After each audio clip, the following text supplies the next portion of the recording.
Welcome. I'm taking you back to 1998 for a second. You're standing at the very bottom of South America in a place called Punta Arenas in Chile. There's nothing beneath you but rock and cold sea. Above you, the entire length of the planet. This episode joins the journey of a former British paratrooper who, at the age of 29, decides he's going to walk home. Not just hike for a season, not attempt a record and call it a day. He is going to walk all the way home. And where is home? Well, it's Hull, East Yorkshire. This man goes by the name of Karl Bushby, and what he started that day became known as the Goliath Expedition. His mission is a continuous, unbroken walk around the world. Now, nearly 3 decades later, it is inching towards its end. Here's the part that turns this from impressive into almost unbelievable.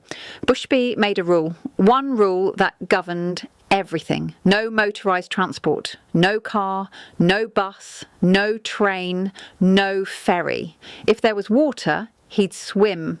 If there was ice, he'd cross it. If a border stood in the way, he'd deal with it. But he would not, under any circumstance, break the line, because that's what this is about, the line, a path from the southern tip of South America to East Yorkshire. And once you understand that, everything that follows almost makes sense. He began by walking north through chill, through heat that cracked the skin and roads that shimmered in the distance, until he reached a place most travellers avoid entirely, the Darien Gap, the strip of jungle between Colombia and Panama. No roads, no infrastructure. A region known for smugglers, armed groups, and people who disappear. Most expeditions detour around it. Karl Bushby walked straight in. Weeks in dense rainforest, soaked, hacking through vegetation, never entirely sure who might be watching from the trees. Every step another argument with doubt. But he came out the other side, still walking, line intact. By 2006, he reached Alaska, and that's where geography itself seems to say, enough.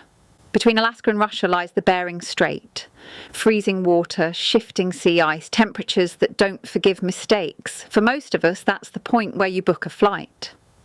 For Bushby, it was winter. The strait froze. So he stepped onto the ice. He became the first person to cross the frozen Bering Strait on foot, moving across fractured slabs of shifting ice between Alaska and Siberia.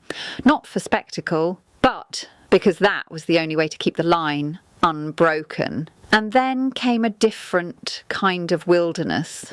Bureaucracy. Russia didn't exactly roll out the welcome mat. Visa problems led to his arrest. Imagine that. You've walked thousands upon thousands of miles, only to find yourself locked in a cell. He spent 57 days in Russian detention. For many people, that's where the story would end. A dramatic attempt, a brave failure. But when he was released, he did the only thing he ever does. He started walking again.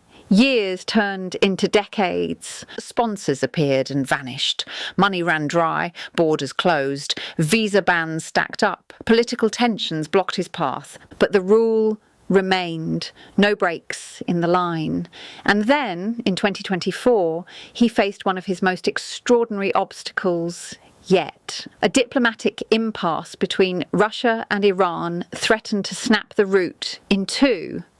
So he chose something that sounds like it belongs in ancient myth rather than modern travel. He swam the Caspian Sea, 186 miles, 31 days in total, 132 hours, actually swimming in open water, fighting currents, fighting exhaustion, alone with nothing but horizon in every direction, not because it was glamorous, because it was there.